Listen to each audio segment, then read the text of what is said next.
Imagine living your life after 50 and feeling energized and excited about your future.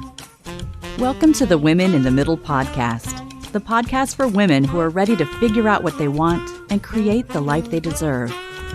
Here's your host and Master Certified Life Coach, Susie Rosenstein.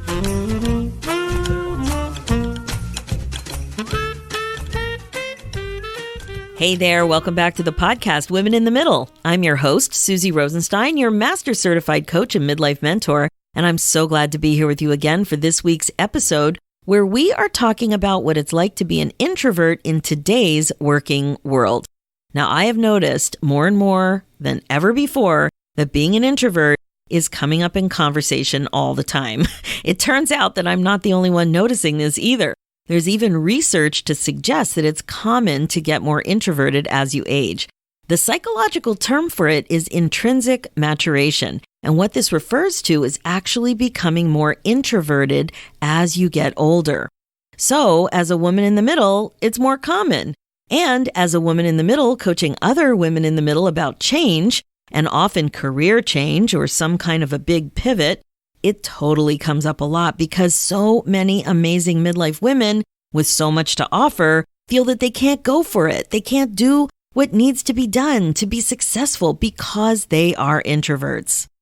What's really interesting about the concept of intrinsic maturation is that it happens for both introverts and extroverts. So when you make jokes about slowing down or slowing down socially, like maybe about the idea that you just want to stay home or be calmer, or maybe stay in more, or maybe just that you like things quieter in general, it makes sense. I remember my mom making a joke whenever I would call on the phone. I would say, "Hi, Mom, how's it going? What's new?" And she would say, "Nothing." And that's just the way I like it. So when I was younger, it totally sounded boring. But now, I don't know about you, but it sounds amazing. I think you know what I mean. Anyway, introversion is a thing at this age in one way or another, and that's why I want to introduce you to my guest today. She's an introvert who figured out how to use it professionally to help other introverts. So creative and helpful. Specifically, Caroline Wood is an introvert supporting other introverts build a successful business that honors their introversion. You know, rather than feeling like they have to pretend to be an extrovert to get ahead. Caroline is a chartered accountant with over 20 years' experience helping businesses and not-for-profits to be sustainable through understanding their numbers and putting great systems in place. And now she uses that skill of helping people with systems in a different way. Caroline teaches that you can be a successful business owner as an introvert without having to pretend to be an extrovert. She feels strongly that you're probably going to be more successful being authentic to your introversion rather than exhausting yourself as an extrovert. This is such good news, right? She also believes that there are so many opportunities now to build a business that works with your personality. Caroline thinks that midlife women aren't aware of all of this opportunity, in part because of how quickly the online world has changed and that most of the changes haven't been embraced yet by big business. Caroline got frustrated watching so many women let themselves settle because of fear and discomfort around traditional business methods. She decided to do something about it because there really are so many ways that you can create a business and a life that makes your life more joyful and purposeful. And that is what I call midlife on purpose, and I can't wait for you to hear this interview. Hi, Caroline. Thank you so much for being with us today on the Women in the Middle podcast. Hi, Susie. Thanks for having me here. It's lovely to be here. Awesome. I was really taken with this whole introversion topic because what I'm finding more and more as I meet more and more amazing women in the middle is that so many of them describe themselves as an introvert. So can you tell me a little bit about why you are so passionate about being an introvert and how introversion has kind of played out for you in your life? I think for me, for a long time, I just felt that I didn't quite fit in. I'm a quiet person. I'm not loud. I like spending time at home by myself. I think a lot of society expectations to go out and be sociable, and I do like doing those things, but I also need quite a bit of downtime to regain my energy. And I think the way it played out for me is I read Susan Cain's book, Quiet, The Power of Introversion in a World That Won't Stop Talking, I think it's called. And it just really got me to see that actually I wasn't that unusual, that there's a lot of us out there who are perhaps trying to fake it as extroverts to make it in the world and, to progress our careers or our businesses. And she just really showed me that there's a way that you can do it without having to be, to pretend to be something that you're not, to be inauthentic. And so for me, I'm really passionate about for doing that for myself, for being authentic to my introversion and creating a life that works with my introversion, but also helping other women, particularly through setting up businesses that honours their introversion so that they can be authentic as well. For me, since realising it's okay to be an introvert, it's just like a heavy weight is lifted off my shoulders that I'm actually not that weird. There's a lot of us out there and we can do things our way. Oh, that's so interesting. So did you grow up feeling weird? Yeah, I think, there's the quiet one.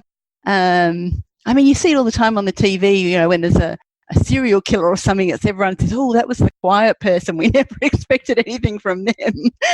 I think people just have this idea that if you're quiet and you want to spend time by yourself, that there is something not quite right about you, or that's the message that society puts out. Yes, I did realize I got to know somebody back in university days who was shy, and he explained that to me, that shyness is often misinterpreted. So I'm wondering if it's the same thing with being quiet. There's stigma or something. Yeah, I think it is. I'm shy and I'm an introvert. So, I do, and I often wonder whether my introversion has made me shy.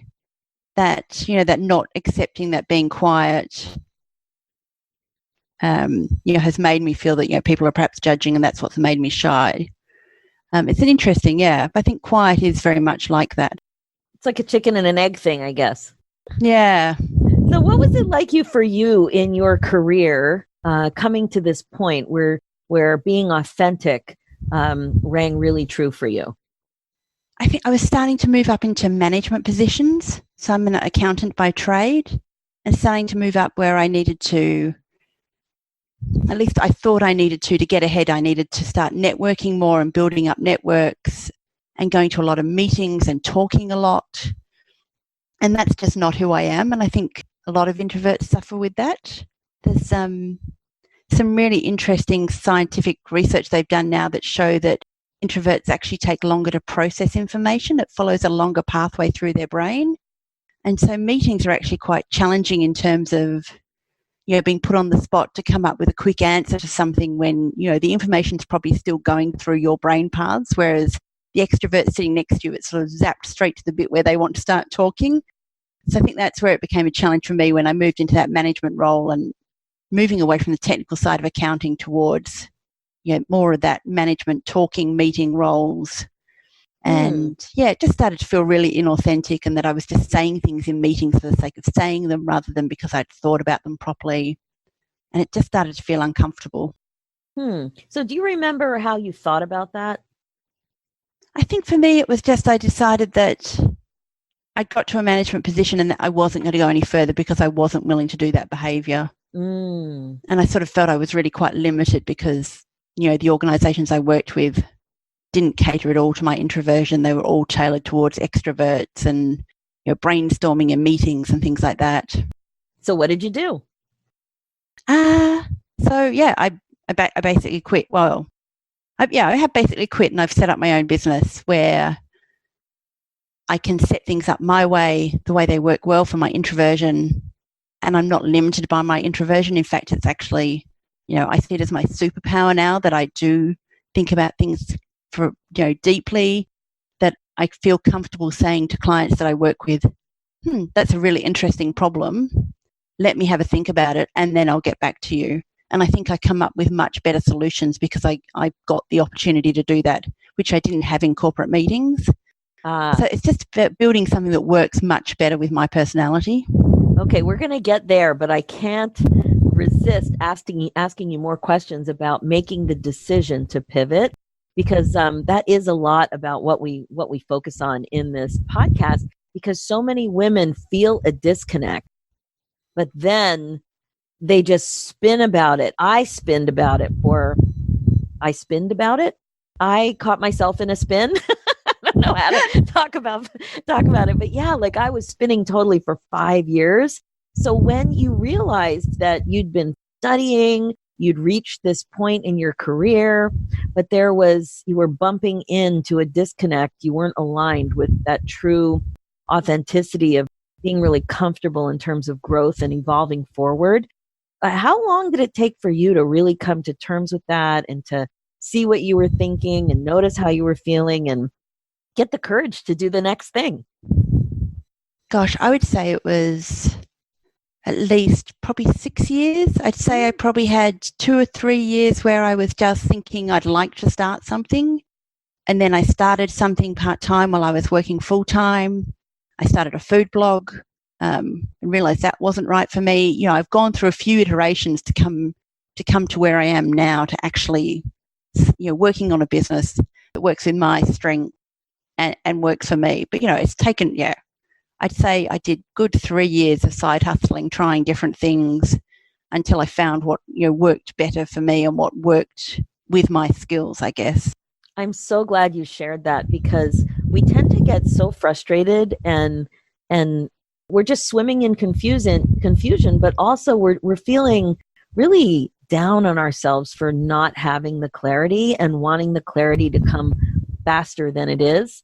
And I love that you said you tried something and then you had a realization, and then you tried something else and you had a realization. And what I really notice is that nothing is wasted, you know, that those experiences helped you clear up what it was that you wanted to do and where you really felt that you could help. Did that happen for you? Yes, I think, you know, looking at the food blog, I realized I love eating much more than I love recipe developing. But the skills I got setting up that food blog, in terms of developing a website, learning how to set up an email list, getting to understand social media, it's just been invaluable. It's like, it was a really good little training package on how to get on top of the tech side of setting up a business. And a baby step towards becoming more visible, right? In a different way. Yes. And then I did Facebook ads for people for a while, and I think that was harder to switch away from because I started to make really good money from that.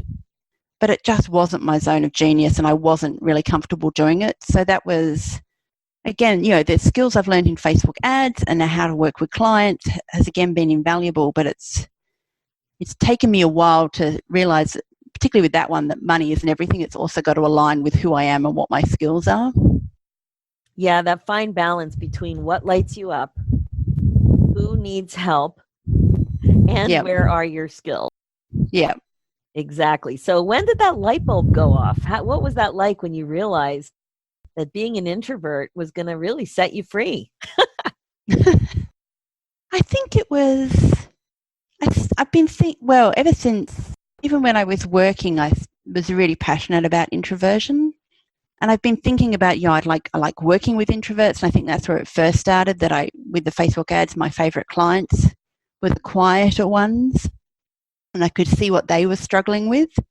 So I think it's been a really slow burn for about 6 years of thinking about, yes, I'm really interested in introversion, through to, oh, look, I like working with introverts. Oh, they've got a set of problems that I could help them solve, to where I am now. So it certainly hasn't been a quick, oh, I know what I'm going to do. I'm going to help introverts to do something about setting up a business. So where do introverts get stuck?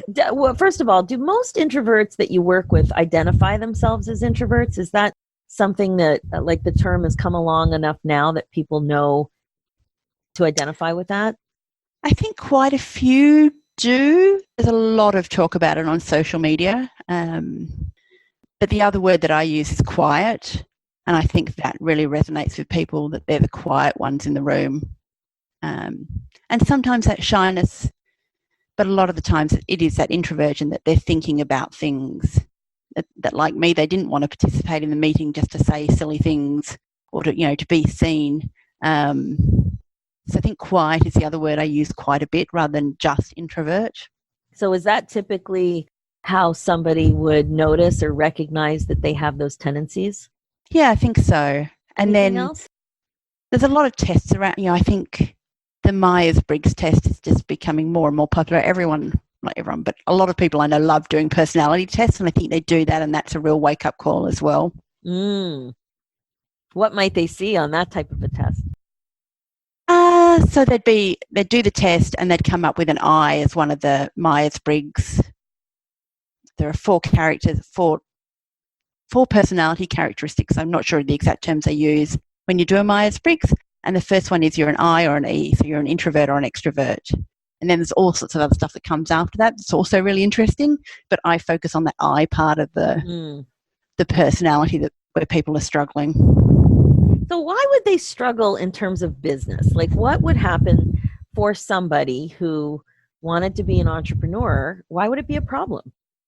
I think there's two issues. The first one is that a lot of the entrepreneur stuff that is out there is aimed at extroverts. So it's all about being hyper visible, networking, really getting out there. And that can be really draining for an introvert if they follow that advice. I'm thinking, I see challenges for people to do Facebook Lives for 30 days straight. And if you're an introvert, that can be absolutely exhausting, putting yourself out there, talking to people, which you are effectively doing with a video for 30 days straight. But that's a lot of the message that you get when you setting up a business. And then I think the other side of it is that it is harder to network. I think building relationships and having support networks around you is really important when you're setting up a business. And as an introvert, that can be difficult to do if you don't want to go to networking events and those kind of things. But I think the lovely thing is that the way the internet is working now is that there are some lovely communities out there that introverts can join. They're smaller, they're with other introverts, and they can, they're intimate communities, so they can do that now, whereas I think in the past it was much harder. I think the introverts should be really pleased that the internet has come out there. I think it's really opened up a lot of opportunities for them. I guess what I hear you saying is that there are ways to still be visible in a way that's more comfortable for you, that you still can have a business. You can still pivot if you're in corporate or on some kind of a career path that you're not comfortable with. You still can do these other things, but in I guess a special way. So can you talk a little bit about that? Yeah, I think there are definitely opportunities out there. I'm not saying that you'd never be uncomfortable. I think everyone is uncomfortable when they create a business. You're always going to have to step out of your comfort zone in some way when you do it. It's just not making sure that you don't completely throw yourself out of a comfort zone and break yourself. Oh my God, Caroline, I'm cracking up here, but trying not to interrupt your flow. There's so much discomfort. Yes. Like, I don't call myself an introvert. I think I'm somewhere in between. The older I've become, I notice that I'm not a classic extrovert. When I was growing up, that's how I would have described myself. But I've heard people toss around the term introverted extrovert, and I'm wondering if that's more of what I am. But there is so much discomfort and thought work that needs to be done to press on. Yes. Even when it comes to sales, I'm sure sales has got to be a big issue with introverts. Yeah, I think it can be. I think it's working out a sales method that works for you. So I'm very comfortable having a one-on-one conversation with a person. And for me, sales calls are very much about, I really want people who come and do a sales call with me to already feel like, yes, they want to work with me probably. And the call is much more about, are we a good fit personality-wise? And it's much about me checking them out as them checking me out. Definitely. And so I don't put the pressure on myself to make the call make the sale on the call. I get them to talk a lot about what they want to do and who they are, which is fabulous for me because then I don't have to talk. And then at the end, I have to say, I was a little worried about you for a podcast interview because I'm like, uh-oh, we're talking about introversion. I'm having a guest who's quiet. What's this going to mean? That's the thing. I think one-on-one introverts really love those deeper conversations as well. But yes, the sales calls, they share what they do, I share what I do, and then I say, this is how I can help you, have a think about it and get back to me. And I follow up with them.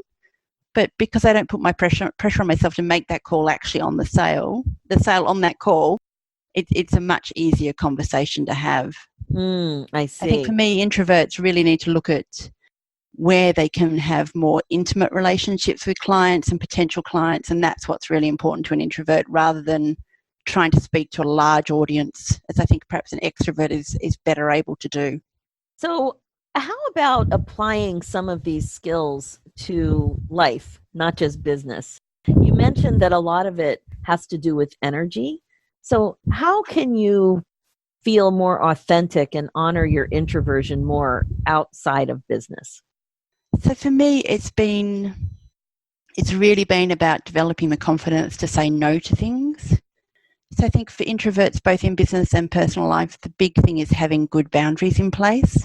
And that probably applies to extroverts as well, but I think it's different boundaries. So I no longer, if someone invites me to a party, I no longer feel uncomfortable saying, parties aren't really my thing, but I would love to catch up for a coffee with you sometime. So just, really explain to people, this is what I like, how I like to mix. I really like your company, and this is how I'd like to see you. And then also making sure I schedule a day a week where I don't actually have to see people if I don't want to, and not have conversations. So I can be at home, I can read my books, I can do my gardening, and just really, build it back up those energy levels so that I'm ready to go out and see people and talk to people again. It's funny you mentioned that, because like I said, I've been surprised. So now I've been a home-based business, a home dweller, as I like to call myself, for 6 years, coming from working, in larger organizations for 27 years. And I thought, based on some conversations I had with other colleagues, that it was going to be more challenging for me, that I was going to feel lonely. And I have to tell you, I do not feel lonely. And I think because my business is like, I am alone during the day, but I'm connecting deeply with people in coaching. And I also run a mastermind, and I'm going to be starting a membership in a week or so, and group calls, group coaching. So there's other opportunities to work with people. Like, I'm not by myself, even though I'm by myself. And I like it much more than I ever imagined. Yeah, and there's some studies out there that show that as you get older, you probably do get more introverted, which I think is really interesting. And I don't know whether that's people do the personality test different when they're older, that they're happy to tick that I don't want to go to a party every night box, or whether people do actually become more introverted as they get older. Confounding variable. We don't really know. No. So how can you make that shift from not honoring your introversion to honoring your introversion? Because when we first met, you talked about it that way, as honoring, and it really made an impression on me. So how can you do that? For me, I keep coming back to Susan Cain's book, and then I've read other books as well. I think that book was, really pivotal for me, partly because it also gave me strategies. I thought, I could do that. So and one of the examples in the book is someone who does public speaking, does a lot of running events for people, facilitating them. And that person always used to make sure in the lunch hour that they went out for a walk, that they didn't interact with the group. And it was just like, I never thought about that. I thought I had to be there for the lunch thing and to socialize and be around people. So it was slowly working out what strategies, and that just got me thinking about what strategies could I do that make this easier for me and, make me feel better about it. So one of the things I started doing in my corporate job was making sure that I went out for lunch and sat by myself for half an hour somewhere and had a coffee and read a book. And that just made such a difference to how I felt at the end of the day, that I'd actually given myself a break during the day. So for me, it's really been working out what are those small strategies, because it doesn't have to be big things like, locking yourself away in a room for 2 weeks at a time or anything. What are those small things you can do that make you feel better about how your day has gone? So if it's a conference that I go to in the afternoon, I might go back to my room and have a little break for an hour where I don't participate. And that's not the end of the world. So it's things like that where you realize the world isn't going to end if you're not constantly socializing with people or being seen, that it's okay to give yourself breaks. So how does that translate then for the wannabe entrepreneur or somebody who's struggling, thinking that they need to be like those extroverts that they see in their Facebook feed? I think for me, it's really about trying to find other introvert business owners out there and just seeing how they're doing things and trying to think, well, would that work for me and what would it look like? If particularly I find on Instagram and a little bit on Twitter, there's a hashtag introvert boss and quiet ones. There's a whole heap of hashtags out there, and that can help you find other introvert bosses. And then I think it's really good to look at how they're running their business. How are they showing up and being visible to people? What are they doing? And starting to think about, well, what would that look like for me in my business if I wanted to be that successful and still honor my introversion? That's so interesting because basically you're saying try to find a mentor. And what I found with so many mentors, I had a chance to interview some of the women who've been significant mentors for me since I've been an entrepreneur. And I was able to give them the feedback back as to how they were so helpful and what I learned from them. And what all of them said is that sometimes some of the most significant mentors are people you don't ever meet. Yes. So for an introvert, that's heaven, I would imagine. You don't have to have that kind of a scary conversation with somebody you have on a pedestal or somebody that you feel, is just so big and has so much to offer. So this is a very quiet way that you can find other introvert leaders, introvert bosses, and learn what you can learn and let them guide you with their success. Yeah, and I think, I found it, for me, Instagram has been wonderful for building relationships. So finding those introvert bosses that I like and just commenting on their posts and starting conversations.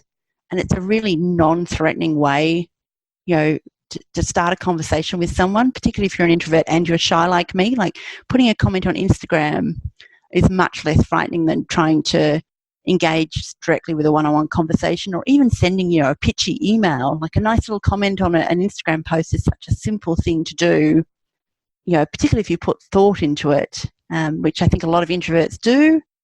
It's a really nice way to build relationships without completely throwing yourself out of your comfort zone. I love that. And I think you're doing really well in a podcast interview, by the way. Hope you're not squirming too much. So I know you have some amazing free advice. Can you tell us a little bit about it and how people can get a hold of it?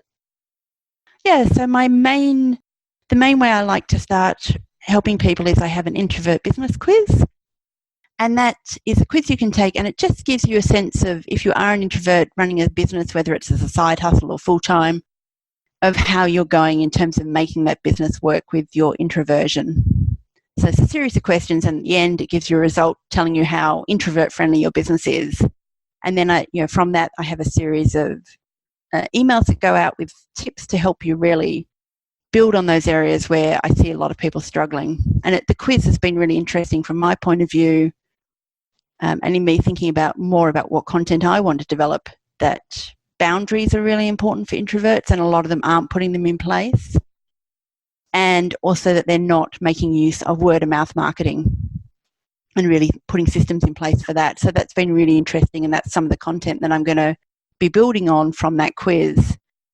But I also have a really good post about what an introvert-friendly business is to get people started thinking. And that really talks about what I see as the key elements that you need to have an introvert-friendly business, which is you've got to have the mindset that it's possible, the good boundaries, that you think about managing your energy, and that you put in systems that help you actually manage that energy better. Fantastic. And how can people get a hold of it? Of course, I'll include it in the show notes, but what is the link? Yep. So if they go to my website, it's carolinemwood.com, and there's just a little link to click on that will take you through to the quiz. And if you go to my blog, you'll see that blog post. So that is Caroline M as in Mary? As M as in, I was going to say M as in Mary. Caroline M. Wood, WOOD.com. Of course, I'll include this in the show notes. Caroline, thank you so much. I really appreciated the opportunity to think about introversion and what it's like to be that way, especially in business. Of course, in life too, but because I do work with so many midlife women who want to try something new, it can be very scary. And I hate the idea of women focusing on what they can't do instead of what they can do. And I think a lot of women must fail in advance when it comes to introversion and not even think, well, how could I do that differently? It may just seem like, ugh, I just can't do it. It's too much. It's too much. So you're out there as a beacon of light and hope and waving that introversion flag. So thank you, really. Thank you so much for coming on the Women in the Middle today and sharing this important message. Thank you for having me, Susie. It's been a lovely conversation. That's it for today's episode. So good, right? Happiness really does come from embracing who you are, even when this means leaning into your introversion. As Caroline explained, she tried to force herself into an extrovert environment at work, and it didn't work for her at all. And I'm sure it doesn't work for you either. She is so much happier now working for herself in a way that feels authentic, or as we like to say in coaching, in alignment. Does this resonate with you? Are you trying to fake it as an extrovert? I love the idea of thinking about honoring yourself versus honoring the thought that you're weird. Notice the difference in the way each thought makes you feel. Completely different, that's for sure. Inviting more quiet and alone time into your life might just be the thing that you need most. All right, my focus as a midlife coach is to help you waste less time in a spin and get excited about your life again. Being the queen of your brain domain is the best way to be. Check out the show notes with more information and links at SusieRosenstein.com. Download my free ebook, 9 Secrets to Get Unstuck in Your 50s at www.susierosenstein.com/9 secrets. There are 3 ways to connect more with me in the future. The first way is to join the free Women in the Middle community Facebook group where we continue the podcast conversation. Just head over to www.facebook.com/groups/Women in the Middle community. The second way is to work with me directly and get unbelievably effective coaching to take you from being stuck and confused, who needs that, to being crystal clear and excited about your future. Much better. Book your free call and let's talk about it. Just head over to www.talktosusie.com. And number 3, become a first lady. Join my new midlife membership, Finally First. This is an upbeat virtual community for 50-plus women who want clarity, courage, and connection to make the changes they want in their next chapter. Sign up for the VIP waitlist now because the doors will open again soon and you will be ready to go. Head over to www.IamFinallyFirst.com. Let's do this, ladies. It's time for you to put yourself first, one thought at a time. Thanks so much for listening, and I'll talk to you next week.